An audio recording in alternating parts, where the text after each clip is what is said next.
MRI machine के सामने यदि कोई झूठ बोलता है तो यह उसकी जान भी ले लेती है। इस मशीन को तो हम डिटेल से समझेंगे ही, लेकिन एक केस है मेरे पास में जो आपको देखना चाहिए। मुंबई की घटना है 5-6 साल पहले की। एक लड़का जिस रूम में एमआरआई मशीन रखी होती है वहां पर किसी के कहने पर ऑक्सीजन सिलेंडर लेकर चला गया और ऑक्सीजन सिलेंडर लोहे का था। इस लड़के को कोई भी आइडिया नहीं था कि यह मशीन कितनी पावरफुल हो सकती है। जैसे ही यह रूम में एंटर होता है तो मशीन का जबरदस्त पावरफुल स्ट्रॉन्ग मैग्नेटिक फील्ड इस लड़के को दूर से ही अपनी तरफ खींच लेता है और इस लड़के की ऑन द स्पॉट डेथ हो जाती है। मेरा मकसद आपको डराना नहीं बल्कि मशीन का बिहेवियर को समझना है। जंकयार्ड में जो क्रेन गाड़ियों के कचरे को उठाती है उसकी अराउंड 1 टेस्ला की पावर होती है जो किसी भी कार को मैग्नेट से आसानी से उठा लेती है। टेस्ला यूनिट होती है जो मैग्नेटिक फील्ड की स्ट्रेंथ को बताती है। लेकिन एमआरआई मशीन 3 टेस्ला पावर की हो सकती है। इस मशीन के पास में इतना स्ट्रॉन्ग मैग्नेटिक फील्ड होता है कि आप इसके पास में लोहे की कील भी लेकर नहीं जा सकते। हम थोड़ा डिटेल से समझते हैं। बेसिकली एमआरआई मशीन शरीर में कोई भी प्रॉब्लम है तो यह उसका पता लगा लेती है प्रॉपर डिटेलिंग के साथ में।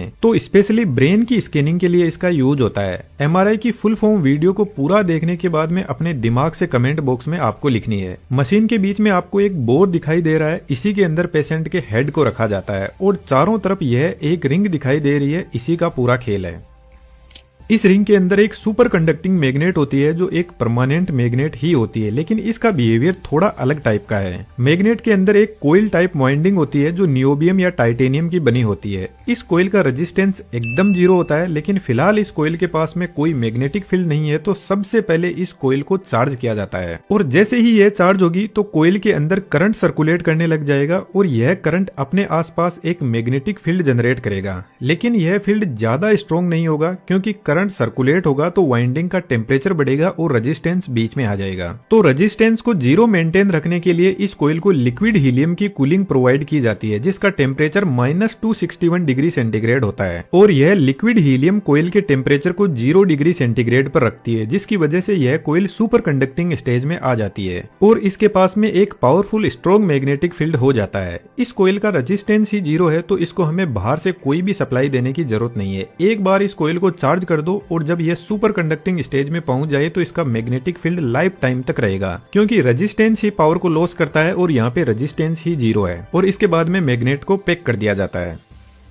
हमारी बॉडी में 60% पानी होता है और पानी में हाइड्रोजन एटम होते हैं और यदि हम जिंदा है तो इन हाइड्रोजन एटम के पास में आपको पता है कुछ ना कुछ एनर्जी भी होगी, लेकिन यह अपनी मर्जी के मालिक होते हैं और रेंडमली अपनी एनर्जी रिलीज करते रहते हैं। जब एटम स्ट्रॉन्ग मैग्नेटिक फील्ड में आएंगे तो यह मैग्नेटिक फील्ड इन सभी एटम्स को एक लाइन में सेट कर देगा और बढ़िया से अलाइन कर देगा। यह जो मैग्नेट होती है ना, इसका मैग्नेटिक फील्ड होमोजीनियस होता है, जिसका मतलब है मैग्नेट का फील्ड बॉडी के हर एक एटम पर इक्वल फोर्स लगाता है। तो अभी पूरी बॉडी के एटम्स एकदम अच्छे से मैग्नेटिक फील्ड के साथ में सेट हो गए हैं। अब आता है मशीन का दूसरा पार्ट जिसका नाम है रेडियो फ्रीक्वेंसी कोइल। जब ब्रेन की स्कैनिंग होती है तो हमारे ब्रेन के एकदम पास में कुछ इस टाइप का कंपोनेंट सेट किया जाता है जिसको रेडियो फ्रीक्वेंसी कोइल बोलते हैं। अब थोड़ा सा अपना फोकस बढ़ाएंगे। यह कोइल क्या करती है कि ब्रेन के अंदर रेडियो फ्रीक्वेंसी सिग्नल भेजती है, लेकिन लगातार नहीं भेजती है। एक बार पल्स भेजती है फिर वापस इसको बंद कर दिया जाता है। जैसे मान के चलो यह एक हाइड्रोजन एटम है और रेंडमली अपनी एनर्जी रिलीज कर रहा है नेचुरल अर्थ की ग्रेविटी के हिसाब से। तो सबसे पहले सुपर कंडक्टिंग मैग्नेट का फील्ड इस पर लगाते हैं तो यह प्रॉपर डिसिप्लिन में आ जाएगा। अब इस एटम पर रेडियो फ्रीक्वेंसी की पल्स डालते हैं 90 डिग्री वाली और यह पल्स क्या करेगी, इस हाइड्रोजन एटम को 90 डिग्री पर रोटेट करवा देगी और इतना होते ही रेडियो फ्रीक्वेंसी को बंद कर देते हैं। अब यह हाइड्रोजन एटम वापस जो सुपर कंडक्टिंग मैग्नेट का फील्ड है उसके साथ में अलाइन होने की कोशिश करेगा और जब यह वापस अपनी पोजीशन पर आने लगेगा तो कुछ ना कुछ एनर्जी जो रेडियो फ्रीक्वेंसी कोइल ने दी थी उसको वापस रिलीज करेगा। और रेडियो फ्रीक्वेंसी कोइल का रिसीवर हमारे दिमाग के एकदम पास में लगा रहता है। तो जैसे ही सभी एटम्स अपनी एनर्जी रिलीज करते हैं तो रेडियो फ्रीक्वेंसी कोइल का रिसीवर इस एनर्जी को सेंस कर लेता है और यह जो एनर्जी जिस फ्रीक्वेंसी पर वापस आई है ना, इसको रेजोनेंस फ्रीक्वेंसी बोलते हैं। थोड़ा इसको आसान करते हैं। मान के चलो आपकी गर्लफ्रेंड ने आपके एक जबरदस्त चांटा मार दिया। अब आप में हिम्मत होगी तो आप वापस चांटा मारने की कोशिश करोगे, लेकिन जो गर्लफ्रेंड की इंटेंसिटी थी चांटा मारने की उतनी इंटेंसिटी से नहीं मार पाओगे। तो यहाँ पर हुआ क्या, पहले गर्लफ्रेंड आपके पास में रेडियो फ्रीक्वेंसी भेजी चांटे के रूप में और अब आप में एकदम से एनर्जी आ गई। अब आपको गुस्सा आया तो यह एनर्जी आपको वापस रिलीज करनी है, तो आप वापस चांटा मार दोगे। तो यह जो एनर्जी वापस घूम के आई है ना गर्लफ्रेंड के पास में, इसी को रेजोनेंस फ्रीक्वेंसी बोलते हैं। अब जो गर्लफ्रेंड है ना, उसको आप रेडियो फ्रीक्वेंसी कोइल समझो। यह एक तरीके का सेंसर है जो हमारे दिमाग के पास में लगा रहता है और चेक करता रहता है कि कितनी एनर्जी वापस आई है। अब यार ऐसा है कि आप भी कुछ क्रिएटिव करना चाहते हो और ऐसा एनिमेशन सीखना चाहते हो तो हमारा बेहतरीन 3D एनिमेशन का कोर्स ज्वाइन कर सकते हो। अब यार इसमें ऐसा है कि जब तक आप एनिमेशन सीखते हो और कोई भी डाउट्स आते हैं तो एनी टाइम हम आपके डाउट सॉल्यूशन के लिए अवेलेबल रहते हैं। कहने का मतलब हमारी पूरी देख रेख में आप सीखते हो, तो डिटेल्स डिस्क्रिप्शन में अवेलेबल है। अब मान के चलो दिमाग के इस पॉइंट में कोई ब्लड क्लॉट जमा हुआ है और ब्लड क्लॉट के पास में पानी के एटम ज्यादा मात्रा में होंगे। जैसे एक हेल्थी ब्रेन है और एक में ब्लड क्लॉट जमा हुआ है, तो यहाँ पर जो इतने सारे हाइड्रोजन एटम है ये वापस जो फ्रीक्वेंसी रिलीज करेंगे उसका बिहेवियर अलग होगा। कुछ एटम जल्दी एनर्जी रिलीज कर देंगे, कुछ बहुत देर से करेंगे। तो जो रेडियो फ्रीक्वेंसी कोइल है उसको पता चलता है कि यहाँ से कुछ अलग फ्रीक्वेंसी आ रही है और ज्यादा मात्रा में आ रही है। रेडियो फ्रीक्वेंसी कोइल में बेसिकली इंडक्टर और कैपेसिटर होते हैं जो वापस मिल रही फ्रीक्वेंसी से चार्ज और डिस्चार्ज होकर एक ग्राफ बनाते रहते हैं। लेकिन अभी भी डॉक्टर को यह पता नहीं चलेगा कि प्रॉब्लम है कहां पर। बस इतना पता चलता है कि एक प्रॉब्लम फाइंड आउट हुई है, क्योंकि हमें एग्जैक्ट इमेज बनानी है ताकि जिस भी पॉइंट पर प्रॉब्लम है उसको ट्रीट किया जा सके। क्योंकि अभी तक मशीन को खुद को नहीं पता है कि यह प्रॉब्लम जो फाइंड आउट हुई है यह ब्रेन के कौन से हिस्से में है, क्योंकि कोई मेजरमेंट के लिए कोई रेफरेंस तो होना ही चाहिए ना।